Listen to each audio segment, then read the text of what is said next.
Hola, buenas noches compañeros.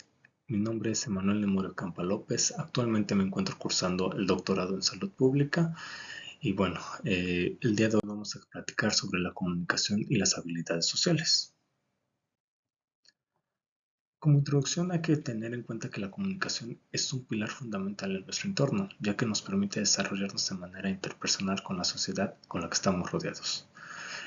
Esto nos da pie a expresar nuestras ideas, sentimientos y acciones y permite organizar un plan para que generemos una mejora continua en la sociedad. Sin la comunicación, obviamente no podríamos realizar ninguna acción, de tal manera que necesitamos tener una comunicación efectiva donde se intervenga un emisor, un mensaje y un receptor. La comunicación pues es un elemento que se utiliza al día a día y tenemos como finalidad de relacionarse en nuestro entorno, donde nos encontramos. Esto con el objetivo de compartir ideas. Me gustaría platicar sobre la estructura del mensaje, que encontramos dos tipos de estructuras. En una estructura podemos tener la estructura vertical, que es idea 1, idea 2 y la idea n. También podemos encontrar la misma estructura, pero en horizontal, que sería idea 1, idea 2, idea n. Pero me gustaría más desarrollar esta que les voy a contar, que es la idea principal donde podemos desarrollar subideas, que tendría que ser idea 1, idea 2 y de ahí una subidea de cada una de ellas. Se me hace una estructura muchísimo más completa. Hay que recordar una sola cosa, que toda la estructura del mensaje debe tener una introducción, un desarrollo y un desenlace. Si no tiene estos factores, las ideas no se pueden llevar a cabo y los mensajes están completamente incorrectos. Como fuentes de información, hay que recordar que tenemos dos tipos de fuentes de información. La fuente de información primaria es la que la información se obtiene de primera mano. Lo podemos realizar a través de preguntas, una encuesta o realizando una investigación a base de observación. Mientras que las ideas secundarias, pues bueno, es cuando una persona elabora algún escrito o se tiene una consulta libros, artículos o algún medio de información. Entonces ahí ya tenemos una fuente de información de segunda mano. Aquí es bien importante que entendamos que también tanto existen clasificaciones del mensaje como vamos a encontrar obstáculos en las barreras, que se llama la barrera de comunicación. Nos vamos a centrar en cuatro principales barreras. La primera principal barrera es el error de vocalización, que no se realiza es el error de una barrera de emisión, que es error de vocalización por parte del emisor, que no estamos hablando de la manera correcta. También el que no se realiza una codificación al momento de transmitir una idea. Tenemos las palabras o la idea en la mente, pero no sabemos realizar una buena expresión. Por otra parte, tenemos una barrera por parte del receptor, que aquí es la principal falta de esta barrera es, o lo más común, es la falta de atención. Cuando nuestro receptor no nos está prestando atención, ahí tenemos un error. ¿Por qué? Porque nosotros estamos hablando, pero si el receptor no está concentrado en lo que decimos, pues obviamente no va a captar de manera adecuada el mensaje. También hay otro que es su contraparte, una respuesta anticipada por parte del emisor, del receptor, sin que el emisor haya terminado. ¿Qué quiere decir? Que cuando estamos hablando, alguien nos interrumpe y quiere contestar esa pregunta sin haberla escuchado correctamente. Por otra parte, tenemos la barrera en transmisión del mensaje. Esta es, bueno, la que tenemos como una poca retención de la información y va a aumentar cuando tengamos muchísimos intermediarios. ¿Qué quiere decir? Que estando un ejemplo en una clase, el doctor está dando el tema o la doctora está dando el tema y los demás doctorantes están platicando. Entonces ahí ya empezamos a tener una deficiencia en la retención de la información. ¿Por qué? Porque no se está poniendo la atención adecuada. Y la principal, la que debemos pues, evitar realizar, aunque en algunas ocasiones, pues cuando son conferencias, cuando son videollamadas, pues no podemos estar interviniendo, que es una barrera de retroalimentación, feedback, que es cuando solamente existe una respuesta unilateral. No tenemos respuesta por parte del receptor del mensaje, solamente el emisor es quien lo está proporcionando.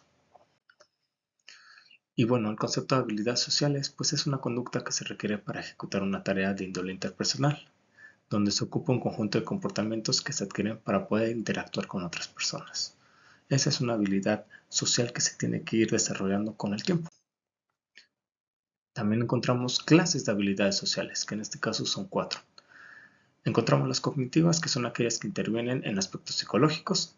¿Qué es lo que quiere decir? ¿Qué es lo que se piensa, lo que pensamos? También tenemos la barrera emocional, que es aquella barrera que tiene una relación con la expresión de emociones. ¿Y qué es lo que tenemos que entender ahí? Literalmente, qué es lo que se siente en el momento. Y estamos hablando. Una barrera instrumental que tiene una utilidad. Su característica es que se hace. Una barrera comunicativa que interviene en la comunicación y es cuando nosotros comenzamos a hablar, lo que se dice. Cuando entendemos estas barreras, pues obviamente comenzamos a tener y a desarrollar poco a poco habilidades sociales que las vamos a ir aplicando conforme vaya teniendo éxito el tema de la conversación. Por otra parte, hay que recordar que también hay estilos de personalidad. Tenemos la personalidad agresiva, la pasiva y la asertiva. El estilo de una personalidad pasivo o inhibido se tiene como principal característica que es la falta de confianza, inseguridad y sentimientos de inferioridad. ¿Qué quiere decir? Que esto es una persona que tiene miedo al hablar, que no se siente confiado con lo que está comentando y lo que está diciendo. Entonces, siempre va a existir esa retracción, esa barrera de protección. Por su lado contrario, el estilo agresivo violento, pues es una persona que tiende a expresar su derecho y sus opiniones sin importar el pensamiento de los demás o cómo están los demás. ¿Qué es lo que ocasiona por lo regular? Pues un desprecio, un ataque con intento de sometimiento o inclusive en su posibilidad podría ser hasta un ataque medio violento. Y tienen como característica alcanzar su objetivo personal a cualquier costo. Mientras que el estilo asertivo pues es cuando una persona es directa, con sentimientos propios, que tiene la necesidad de expresarse, sus derechos y opiniones sin amenazar a los demás o a violentar los derechos de los demás. ¿Qué quiere decir esto? Que es un estilo normal, pasivo, pero muy puntual en lo que va a decir, respetando perfectamente todo.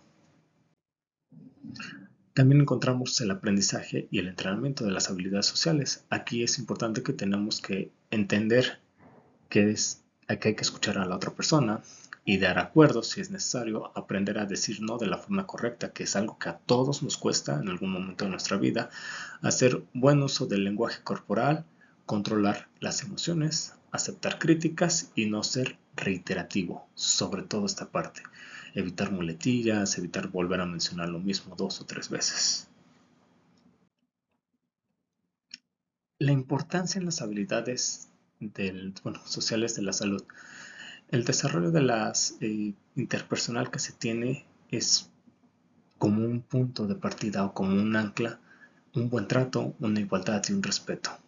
Lo mismo va a ocurrir cuando se establecen relaciones sanas entre médicos y pacientes, donde se tiene que dirigir siempre con el respeto que se merece y la sinceridad, mostrando interés en las preguntas que tiene el paciente y obviamente resolviendo las dudas que se puedan presentar durante la consulta. Hay que recordar que manejar un lenguaje entre el emisor, el mensaje y el receptor es muy importante. ¿Por qué? Porque se tiene que generar una comunicación efectiva. Aquí no tenemos que demostrar terminología complicada que el paciente no pueda entender.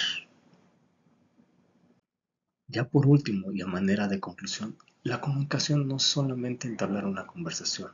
Si nosotros nos focalizamos solamente en esto, estamos dejando todo lo demás desprotegido. Y hay que recordar que intervienen muchos factores donde debemos de tener en cuenta que el emisor pues va a mandar su mensaje y que nosotros tenemos la responsabilidad de que ese mensaje sea entendible y que no presente factores que ocasionen que el mensaje no sea recibido por el receptor o que tenga terminología inadecuada. Lo mismo pasa, como lo explicaba, la terminología médica es algo que se tiene que estar cuidando mucho al momento de dar una consulta. Por ese motivo, pues debemos de escoger las palabras adecuadas para que nuestro paciente pueda tener una respuesta clara ante su padecimiento. Les comparto la bibliografía que consulté y les agradezco muchísimo su atención. Que tengan muy buena noche. Gracias.